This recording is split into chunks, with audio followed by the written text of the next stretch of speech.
भावना के भूखे भोलेनाथ। एक गांव के बाहर छोटा सा शिव मंदिर था, जिसमें एक वृद्ध पुजारी रहते थे। एक दिन एक गरीब माँ अपने नन्हे से बालक को मंदिर के द्वार पर छोड़कर चली गई। बहुत खोजने पर भी पुजारी जी को बालक के परिवार का कुछ भी पता न चला। जब गांव का भी कोई व्यक्ति उस बालक का लालन पालन करने को तैयार न हुआ तो पुजारी जी ने भगवान शिव की इच्छा समझकर उसे अपने पास रख लिया और उसका नाम भोला रख दिया। गांव के श्रद्धालु भक्तों से जो कुछ प्राप्त होता, उसी से भगवान शिव का, पुजारी जी का और बालक भोला का किसी तरह गुजारा चलता। यदि किसी दिन कम भी पड़ता तो पुजारी जी बालक और भगवान को भोग लगाकर स्वयं गंगाजल पीकर रह जाते। धीरे धीरे भोला बड़ा होने लगा और अब वो पुजारी जी के कामों में हाथ बटाने लगा। वृद्ध पुजारी जी के थके हारे हाथों को कुछ आराम मिलने लगा, इसलिए उन्होंने भोला को मंदिर की सफाई, भगवान शिव की पूजा, उनको भोग लगाने और उनकी आरती करने की विधि अच्छी प्रकार समझा दी। अब वे स्वयं भगवान शिव के नाम जप और संकीर्तन में समय व्यतीत करने लगे। एक दिन भगवान शिव के मंगलकारी नाम शिव शिव शिव शिव का जप करते हुए ही उनके प्राण छूट गए। अब बालक भोला का इस संसार में भगवान शिव के सिवा और कोई सहारा न रहा। उसने पुजारी जी की ये 3 बातें कभी नहीं भूली। भगवान भोलेनाथ शिव शंकर को ताजी गर्म रसोई का ही भोग लगाना, भगवान को भोग लगाए बिना स्वयं कुछ भी नहीं खाना, भगवान शिव पर विश्वास रखकर कभी भी किसी भी वस्तु का संग्रह न करना, बासी भोजन का भी नहीं। यदि कोई भक्त पहले से बना भोजन या मिठाई मंदिर में दे जाता, तो बालक भोला उसे गरीबों में बांट देता। वह ताजी रसोई बनाकर ही भगवान को भोग लगता, उसके बाद ही स्वयं प्रसाद ग्रहण करता और यदि बचता तो उसे बांट देता। यदि रसोई बनाने को सामग्री न होती, तो भोले बाबा और भोला भगत दोनों गंगाजल पीकर ही रह जाते। एक बार बरसात का मौसम आया और 3-4 दिन तक मूसलाधार वर्षा होने से मंदिर में एक भी भक्त नहीं झांका। भोला अपने भोले बाबा को गंगाजल का ही भोग लगाता और उसे ही पीकर रह जाता। भोले बाबा बालक की भक्ति और सहन शक्ति की परीक्षा लेते रहे, किंतु आखिर में अपने भक्त बालक को भूख से तड़पते देख उनसे रहा न गया। वे सेठ के नौकर का रूप धरकर हाथ में भोजन सामग्री की पोटली लेकर वर्षा में भीगते हुए मंदिर के द्वार पर जा पहुँचे। उन्होंने आवाज लगाकर भोला को बुलाया और उसके हाथ में पोटली देते हुए बोले, सेठ जी ने यह सीधा कच्चा राशन भेजा है, इससे रसोई बनाओ, भोग लगाओ और स्वयं भी प्रसाद पाओ। मैं कल फिर आऊंगा। भोला भगत ने आशीर्वाद देकर उसे विदा किया और सूखी गीली लकड़ियों के धुएं में गर्म रसोई बनाकर भोले बाबा को भोग लगाया। पूरे बरसात के मौसम में भोले बाबा नौकर के वेश में भोला भगत को सीधा देने आते रहे और स्वयं भी गर्मागर्म रसोई का भोग पाते रहे। एक दिन भोला भगत ने सोचा कि सेठ जी को सीधा भेजते हुए 4 महीने हो चले हैं, किंतु वे स्वयं कभी मंदिर में भोले बाबा का प्रसाद ग्रहण करने नहीं आए।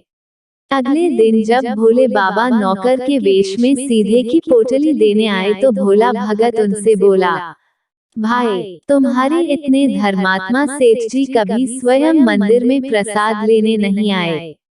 इस कारण मेरा हृदय अत्यंत दुखी हो रहा है।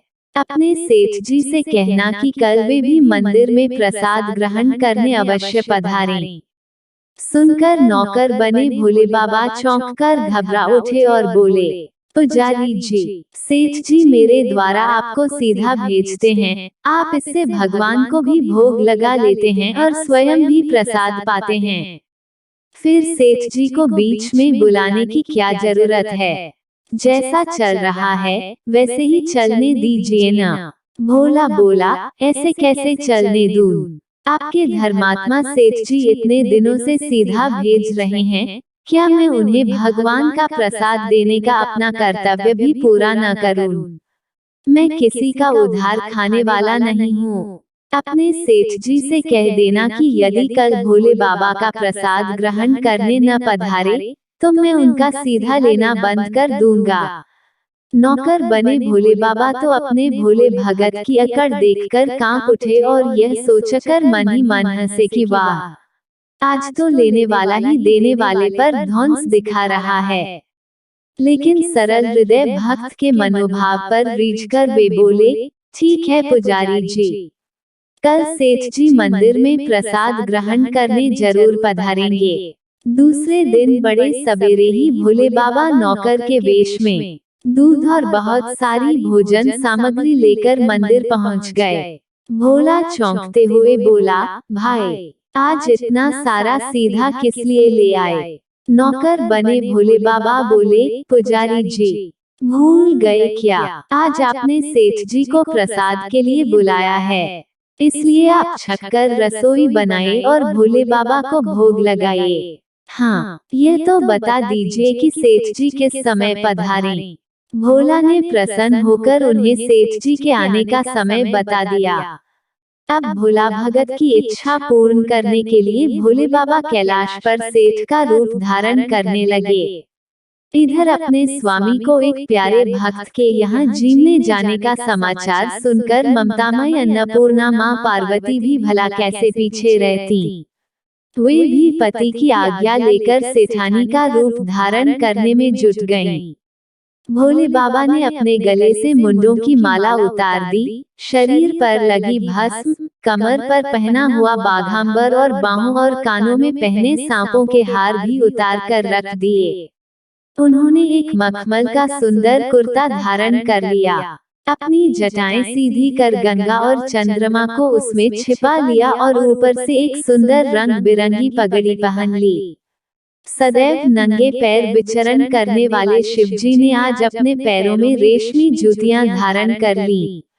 हाथ का त्रिशूल और डमरू भोले बाबा ने नंदी के हाथ में थमा दिया और अपने हाथ में एक सुंदर छड़ी लेकर पार्वती जी के तैयार होने की प्रतीक्षा करते हुए कैलाश पर चहलकदमी करने लगे। इधर पार्वती जी घंटों से मेकअप करने में जुटी हुई थीं। उन्होंने आज अपने पतिदेव के नगर में बनी सुंदर बनारसी साड़ी निकालकर पहनी, जिसका रंग सेठ बने शिवजी के कुर्ते से मैच कर रहा था। उन्होंने सोने चांदी हीरे के जगमगाते हुए आभूषण धारण कर लिए, पैरों में सुंदर सैंडल पहन ली, बगल में सुंदर सा पर्स दबा लिया और भोले बाबा के बार बार आवाज लगाने के बाद श्रृंगार कक्ष से बाहर निकल कर आई। जब पार्वती जी और शिव जी ने एक दूसरे को सेठ सेठानी के वेश में देखा, तो वे चकित होकर एक दूसरे को निहारते ही रह गए। दोनों एक दूसरे को देख देख कर निहाल हुए जा रहे थे। इससे पहले उन्होंने कभी एक दूसरे का ऐसा सुंदर रूप देखा ही नहीं था। जब भगवान गौरीशंकर सेठानी सेठ का रूप धरकर कैलाश से अपने भक्त के यहाँ दावत उड़ाने चले, तो गणेश, कार्तिकेय, नंदी, ऋषि मुनि, देवता, देवांगनाएं भी उन्हें देखकर ठगे से रह गए। सेठ बने शिवजी अपने हाथ में ली हुई छड़ी को अदा से घुमाते हुए पृथ्वी पर टेकते हुए चल रहे थे और उनके पीछे पीछे बगल में पस दबाए अपनी सैंडल से टक टक और पायलों से छन छन की मधुर ध्वनि करती हुई माँ पार्वती सेठानी बनी हुई चल रही थी। इधर भोला भगत आज सुबह से ही सेठ जी के स्वागत में भांति भांति के पकवान बनाने में जुटा हुआ था। अपने भोले बाबा का भोग तो वह चलते फिरते बना लेता था, किंतु आज उसे कई महीने से भगवान को भोग लगाने के लिए सीधा भेजने वाले सेठ जी को भगवत प्रसाद देना था। अतः आज उसने अपनी सारी पाककला झोंक डाली थी। उसने सेठ जी द्वारा भेजे हुए चावल धोकर खीर बनाई, उसे धीमी आंच पर पकाकर गाढ़ा किया और उसमें सेठ जी के द्वारा भेजे हुए पिस्ते, बादाम, केसर, चिलगोजे, किशमिश डाले। मिर्च और अदरक को कूटकर उसे बाजरा, बेसन और गेहूं के आटे में भर भर कर मोटे मोटे मिस्से टिक्कड़ बनाए। रसोई बनाकर भोला भगत पुनः स्नान करने चला गया ताकि स्वच्छ वस्त्र पहनकर भोले बाबा को भोग लगा सके और सेठ जी को उनका प्रसाद पवा सके। जब भोला भगत स्नान करके लौटा तो देखा सेठ जी प्रसाद ग्रहण करने के लिए स्वयं तो आए ही हैं, संग में अपनी सेठानी जी को भी ले आए हैं। भोला ने झट दोनों से राम राम की, उन्हें आसन देकर बैठाया और बोला, मैं अभी भगवान को भोग लगाकर आता हूँ, फिर आपको प्रसाद परोसूंगा। भावना के भूखे भोले बाबा से भूख सहन नहीं हो पा रही थी, इसलिए वे बोले, पुजारी जी, भगवान को जल्दी से भोग लगाए, मुझसे भूख सहन नहीं होती। भोला भगत बोला, सेठ जी, भूख तो मुझे भी बड़े जोर से लग रही है, किंतु मैं अपनी भूख के कारण भगवान को भोग लगाना नहीं भूलता। यदि दुनिया के सारे लोग इसी तरह अपनी भूख के लिए भगवान को भोग लगाना भूल जाएं तो भगवान तो भूखों मर जाएंगे। सेठ जी बने भोले बाबा एक पत्तल उठाते हुए बोले, पुजारी जी, आप भोग लगाए, इधर मैं पत्तल परोस लेता हूँ, मुझसे भूख सहन नहीं हो पा रही है। भोला भगत सेठ जी बने भोले बाबा को डांटते हुए बोला, सेठ जी, भगवान के काम में न तो जल्दीबाजी चलती है और न कंजूसी। मैं जब तक भगवान को भोग नहीं लगा लेता, आप रसोई के पास भी नहीं फटक सकते। चुपचाप इधर बैठ जाए और ओम नमः शिवाय जपते रहिए। मैं अभी आता हूँ और आपको पेट भर भोजन कराता हूँ। सेठ बने शिवजी डांट खाकर चुपचाप अपने आसन पर जा बैठे। सेठानी बनी पार्वती उनकी यह दशा देख बड़ी मुश्किल से अपनी हंसी रोक पाई। लेकिन जैसे ही भोला भगत पत्तल में सामग्री लेकर भगवान को भोग लगाने मंदिर में गया, शिवजी पार्वती जी को मौन रहने का संकेत करते हुए चुपके पैर रखते हुए रसोई में पहुंच गए और उन्होंने एक एक व्यंजन उठाकर चखना शुरू कर दिया। भोले बाबा तो प्रसाद को चखते ही भौंचक के रह गए। खीर में चीनी की जगह नमक भरा हुआ था और सब्जियों में चीनी भरी हुई थी। जैसे ही भोले बाबा ने रोटी का एक ग्रास तोड़कर मुंह में दिया, वे करने लगे, क्योंकि रोटी में मिर्च भरी थी। वे करते हुए उल्टे पैर भाग आए और अपने आसन पर जा बैठे। मां पार्वती अपने स्वामी की यह हालत देखकर खिलखिलाकर हंस पड़ी। इससे पहले कि भोले बाबा पार्वती जी के सामने कुछ सफाई दे पाते, भोला भगत ओम नमः शिवाय मंत्र का जप करते हुए आ पहुंचा। उसने भोग को रसोई में मिलाकर उसे पवित्र बना डाला और फिर सेठ जी के सामने पत्तल परोसकर हाथ जोड़कर बोला, सेठ जी, अब आप जी भरकर प्रसाद पाए। भोले बाबा तो अभी अभी भक्त की भक्ति से भी जोरदार उसके हाथ की बनी हुई रसोई चख चुके थे, अतः उसे जीमने की बात सुनकर उनके पसीने छूटने लगे। कभी वे भोला का तो कभी पार्वती का मुख देखने लगते। भोला को सेठ जी की ढील बर्दाश्त नहीं हुई और बोला, सेठ जी, अब क्या हो गया आपको? अभी अभी तो इतनी उतावली मचा रहे थे, अब क्यों नहीं जीमते? आप जीमोगे तभी तो माताजी भी प्रसाद ग्रहण करेंगी और फिर मैं भी प्रसाद पाऊंगा।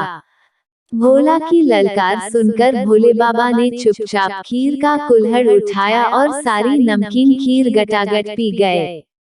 कुल्हड़ खाली होने की देर थी कि भोला ने उसे झट से भर दिया।